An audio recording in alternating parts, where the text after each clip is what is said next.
வணக்கம். இன்னைக்கு நாம ஒரு ரொம்ப முக்கியமான விஷயத்த பத்தி பேச போறோம். சரி, ஒரு கேள்வியோட ஆரம்பிக்கலாமா? நீங்க ஒரு விற்பனையாளர்னு வச்சுக்கோங்க. உங்க வேலை நல்லா போகுது, டார்கெட்லாம் கூட ரீச் பண்றீங்க. ஆனா ஒரு பெரிய வளர்ச்சி இல்ல. எல்லாம் ஒரு மாதிரி ஒரே மாதிரி இருக்கு. இந்த தேக்க நிலையை உடைக்க பெரிய பெரிய உத்திகள்லாம் இல்லாம ஒரு சின்ன மனமாற்றம் போதுன்னா நம்புவீங்களா? நிச்சயமா. இது பலரும் கவனிக்க தவறுற ஒரு சின்ன விஷயம்தான். ஆனா அதோட தாக்கம் ரொம்ப பெருசு. ஆமா, இன்னைக்கு நாம அத பத்தி தான் கொஞ்சம் ஆழமா பார்க்க போறோம். குறிப்பா இந்த நொறுக்கு தீனிகள் மாதிரி வேகமா விக்கிற பொருட்கள் சந்தையில ஒரு சிம்பிள் ரூல் இருக்கு. புதிய தயாரிப்பு ஈக்குவல் டு புதிய விற்பனை. அதேதான். வாடிக்கையாளர்களும் கடைக்காரங்களும் ஏன் எப்பவுமே புதுசா எதையாவது தேடுறாங்க? ஒரு சின்ன மனமாற்றம் எப்படி உங்க விற்பனையை அதிகப்படுத்தும்? அத அதை எப்படி செயல்படுத்துறதுன்னு படிப்படியா பார்க்கலாம். இந்த விஷயத்தை நம்ம சுலபமா புரிஞ்சுக்க ரவின்னு ஒரு விற்பனையாளரோட கதையிலிருந்து ஆரம்பிக்கலாம். ரவி ஒரு திறமையானவர், கஸ்டமர் கூட நல்ல பழக்கம். ஆனா ஆனா என்ன பழக்கம் அது? அவர்கிட்ட ஒரு ஒரு சேஃப் கேம் ஆடுற பழக்கம். எப்பவுமே கம்பெனியோட பழைய நல்லா போற எல்லாருக்கும் தெரிஞ்ச பொருளை மட்டும்தான் விப்பாரு. ம் அது ஈஸி இல்லையா? எந்த எதிர்ப்பும் இருக்காது. கரெக்ட். ஆனா பிரச்சனை என்னன்னா, அவர் புதுசா எதையும் பத்தி பேசுறதே இல்ல. இங்கதான் ஒரு கண்ணுக்கு தெரியாத சுழற்சி உருவாகுது. அவரு புதுசா எதையும் காட்டாததால. கடைக்காரங்களுக்கும் அப்படி ஒண்ணு இருக்கிறதே தெரியாது. அதேதான். அதனால அவங்களும் புதுசா எதுவும் கேட்கல. இது ஒரு தேக்கநிலை சுழற்சி. இவரு காட்டல, அவரு கேட்கல. இதோட விளைவு மெதுவா தெரிய ஆரம்பிக்குது. ரவியோட விற்பனை தேங்கி நிக்குது.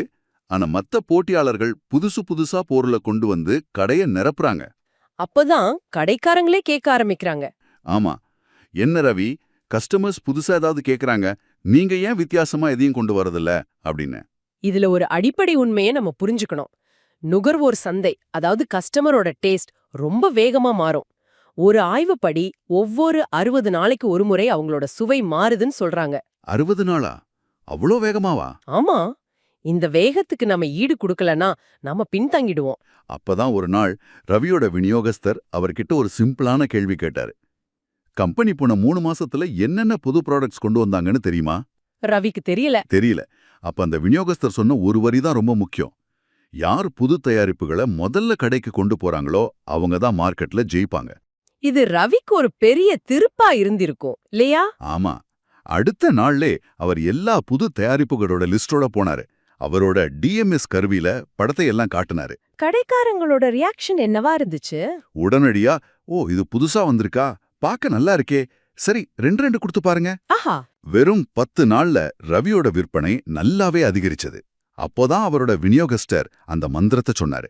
இதுதான் சேல்ஸ், புதிய தயாரிப்பு, புதிய வருமானம். சரி, ரவியோட கதை நல்லா புரியுது. ஆனா இது ஏன் இப்படி நடக்குது? ஏன் இந்த புது தயாரிப்புகள் இவ்வளவு சக்தி வாய்ந்ததா இருக்கு? அருமையான கேள்வி. இதுக்கு பின்னாடி சில முக்கியமான காரணங்கள் இருக்கு. முதல் காரணம் கஸ்டமர் பக்கந்து வருது. வாடிக்கையாளர் எப்பவுமே ஒரு வெரைட்டியை விரும்புறாரு இல்லையா? ஆமா, நிச்சயமா. ஒரே பொருளை திரும்ப திரும்ப வாங்கி அவங்களுக்கு சலிச்சு போயிடுது. ஒரு புது சுவை, ஒரு புது பேக்கேஜிங், இதுதான் அவங்கள வாங்க தூண்டுது. சரி, இது வாடிக்கையாளர் பக்கம். இப்ப கடைக்காரர் பார்வையில இருந்து பாப்போமா? அவங்களுக்கு இது ஒரு பெரிய பிளஸ் பாயிண்ட். எப்படி? ஒரு காம்படிட்டிவ் எட்ஜ் மாதிரி. பக்கத்து கடையில இல்லாத ஒண்ணு நம்ம கடையில இருக்கிறது. அவங்களுக்கு ஒரு பெருமை. ஒரு புது பொருள் உங்க கடைக்கு ஒருத்தரை வர வச்சா அவர் அதோட சேர்த்து இன்னும் 2 பொருள் வாங்குவார். ஆமால. அப்போ கடைக்காரரோட ஒட்டுமொத்த விற்பனையும் அதிகமாகுது. கரெக்ட். அந்த கடையில புதுசா ஒரு சிப்ஸ் வந்திருக்குன்ற பேச்சு அந்த கடைக்கு ஒரு இலவச விளம்பரம் மாதிரி. இதுல இன்னும் சுவாரஸ்யமான விஷயம் என்னன்னா, கம்பெனி சும்மா ஒரு பொருளை கொண்டு வர்றதில்ல. ஆமா, அதுக்கு பின்னால பெரிய ஆராய்ச்சி இருக்கு. நிறைய டேட்டா, சந்தை நிலவரம், வாடிக்கையாளர் விருப்பம் எல்லாத்தையும் ஆய்வு செஞ்சு பலகட்ட சோதனைகளுக்கு பிறகுதான் ஒரு பொருளே வெளியே வருது. உண்மையை சொன்னா இந்த நொறுக்கு தீனி தொழில் மாதிரி துறைகள் இந்த மாதிரி சோதனைகள் மூலமா தான் வளருது. அப்போ ஒரு விற்பனையாளர் புது தயாரிப்பை புறக்கணிக்கும் போது அவர் வெறும் பொருளை மட்டும் புறக்கணிக்கல, கம்பெனியோட பல லட்சம் ரூபாய் மதிப்புல ஆராய்ச்சியை புறக்கணிக்கிறார். கரெக்ட். இத நேரடியா உங்க வருமானத்தோடையும் இணைச்சு பார்க்கலாம். அதிக பொருள் வித்தா அதிக ஆர்டர், அதிக ஆர்டர் எடுத்தா அதிக இன்சென்டிவ்ஸ். வருமானத்தை அதிகப்படுத்தி இது ஒரு நேரடியான வழி. இதுல இருந்து நமக்கு ஒரு ரொம்ப எளிமையான ஆனா ஆழமான ஒரு ஃபார்முலா கிடைக்குது. சொல்லுங்க. பழைய தயாரிப்புகள் கடைய நடத்த உதவுது. ஆனா புதிய தயாரிப்புகள் தான் கடைய வளர்க்க உதவுது. அருமை. அதாவது இது ரெண்டுல ஒன்ன தேர்ந்தெடுக்கிற விஷயம் இல்ல. இல்லவே இந்த பழைய பிரபலமான பொருளை விக்கிறத நிறுத்தக்கூடாது. அதுதான் உங்க அடித்தளம். தினசரி வருமானத்துக்கு அதுதான் ஆதாரம். ஆனா வளர்ச்சி அது புதுசுல இருந்து தான் வரும். அப்போ ஒரு வெற்றிகரமான விற்பனையாளர் ரெண்டையும் பேலன்ஸ் பண்ணணும். சரியா சொன்னீங்க. ரெண்டையும் சமமா விற்கணும். சரி, இதெல்லாம் கேட்க நல்லா இருக்கு. ஆனா நடைமுறையில ஒரு கடைக்காரர் ரொம்ப பிஸியா இருப்பாரு. அவர்கிட்ட போய் இதெல்லாம் விளக்க நேரம் இருக்காதே. இதை எப்படி செயல்படுத்துறது? அதுக்கு ஒரு தெளிவான வழி இருக்கா? நிச்சயமா இருக்கு. இது வெறும் 5 நிமிஷத்துல செய்யக்கூடிய ஒரு வேலை தான். ஆனா இது வெறும் விற்பனை படிகள் மட்டும் இல்ல. இது உங்க உறவை அடுத்த கட்டத்துக்கு எடுத்துட்டு போற ஒரு வழி. விளக்கமா சொல்லுங்களேன். படி 1. கடைக்காரர் முன்னாடி உங்க டிஎம்எஸ் கருவிய, அதாவது அந்த டேப்லெட்டை தொறங்க. அவர்கிட்ட காட்டுங்க. ஓ, இது ஒரு வெளிப்படைத்தன்மைக்காகவா? கரெக்ட். நீங்க எதையும் மறைக்கலன்னு காட்டுறதுக்கு இது முதல் படி. சரி. படி 2. தயாரிப்புகளோட படங்களை காட்டுங்க.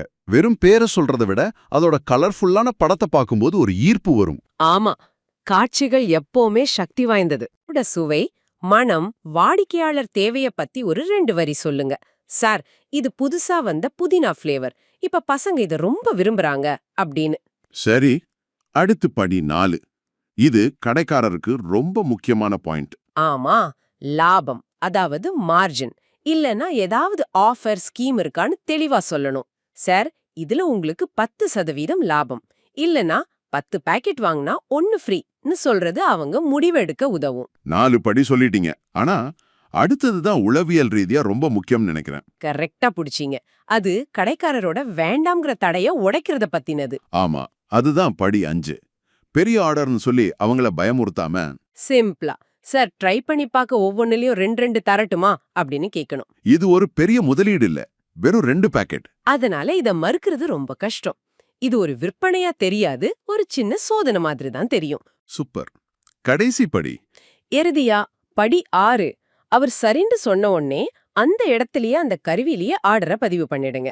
அப்புறமா போட்டுக்கிறேன்னு சொல்லாதீங்க. ஆமா, உடனடியா பண்றது நம்ம மேல ஒரு நம்பிக்கையையும் ஒரு ப்ரொஃபஷனலிசத்தையும் உருவாக்கும். இந்த 6 படிகளும் ரொம்ப எளிமையானது. ஆனா இது உங்க விற்பனைய ஒரு வெறும் கொடுக்கல் வாங்கல்ன்றதுல இருந்து ஒரு கலந்துரையாடலா மாத்தும். இந்த 6 படி திட்டம் நல்லா இருக்கு.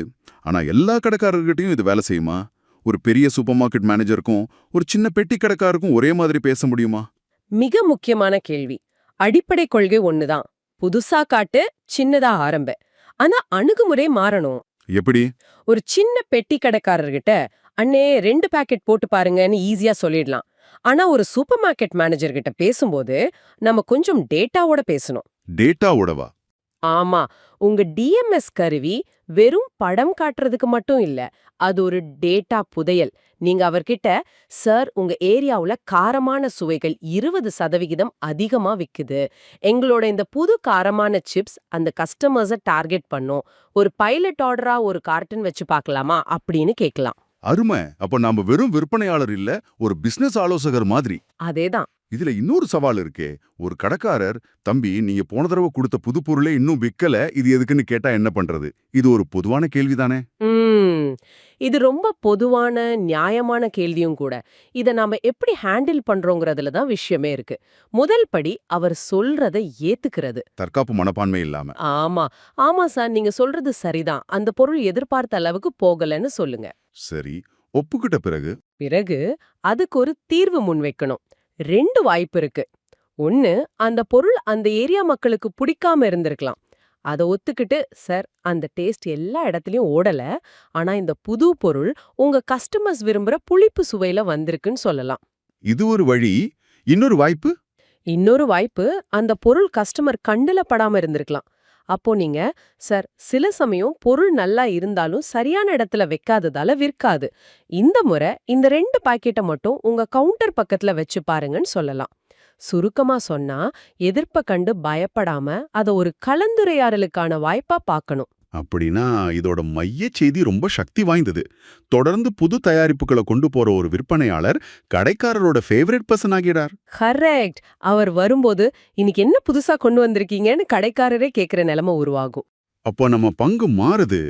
நாம வெறும் ஆர்டர் எடுக்கிறவரா இல்லாம அவரோட வளர்ச்சியில ஒரு பார்ட்னர் ஆகுறோம். ஆமா, நீங்க ஒரு ஆர்டர் டேக்கர்ல இருந்து ஒரு growth கன்சல்டன்ட்டா மாறுறீங்க. ஆச்சரியம் என்னன்னா, இதுக்கெல்லாம் பெரிய விற்பனை தந்திரம் எதுவும் தேவையில்ல. இல்லவே இல்ல.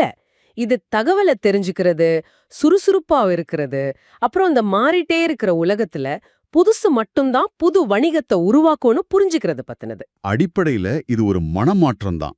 நான் பழையதை மட்டும் வித்தா போதும்ன்ற வட்டத்திலிருந்து வெளியே வந்து நான் இந்த கடையோட வளர்ச்சிக்கு உதவுவேன்ற மனநிலைக்கு வர்றது. அந்த ஒரு சின்ன மாற்றம் உங்க வருமானத்திலையும் உங்க தொழில்முறை மதிப்பிலையும் ஒரு பெரிய வித்தியாசத்தை ஏற்படுத்தும். சரி, புது தயாரிப்புகளை அறிமுகப்படுத்துறது கடைக்காரருக்கு எப்படி உதவுதுன்னு பார்த்தோம். இப்போ நீங்க தனியா யோசிக்கிறதுக்கு ஒரு கேள்வி. இந்த புது தயாரிப்புகள் மேல கிடைக்கிற நல்ல கெட்ட கருத்துக்களை, அதாவது ஃபீட்பேக்கை நீங்க எப்படி பயன்படுத்தி மத்த கடைக்காரங்களுக்கு மட்டும் இல்லாம உங்க கம்பெனிக்கே ஒரு மதிப்புமிக்க தகவல் ஆதாரமா மாற முடியும்? ஆழமான கேள்வி. ஏன்னா ஒரு சிறந்த விற்பனையாளர் தகவல்களை கம்பெனிலேருந்து கடைக்கு மட்டும் கொண்டு போக மாட்டார், கடையிலேருந்து கம்பெனிக்கும் கொண்டு போவார். சார், இந்த புது சிப்ஸ்ல உப்பு கொஞ்சம் அதிகமா இருக்குன்னு 3 கடைக்காரங்க சொன்னாங்கன்ற ஒரு சின்ன தகவல் அடுத்த தயாரிப்பை மேம்படுத்த உங்க கம்பெனிக்கு பெரிய உதவியா இருக்கும். தகவல் பரிமாற்றம் 2 வழியா மாறும் பொழுது நீங்க அந்த சப்ளை செயினோட ரொம்ப முக்கியமான கண்ணியா மாறுறீங்க. அப்போ உங்க மதிப்பு என்னவா இருக்கும்? சிந்திச்சு பாருங்க.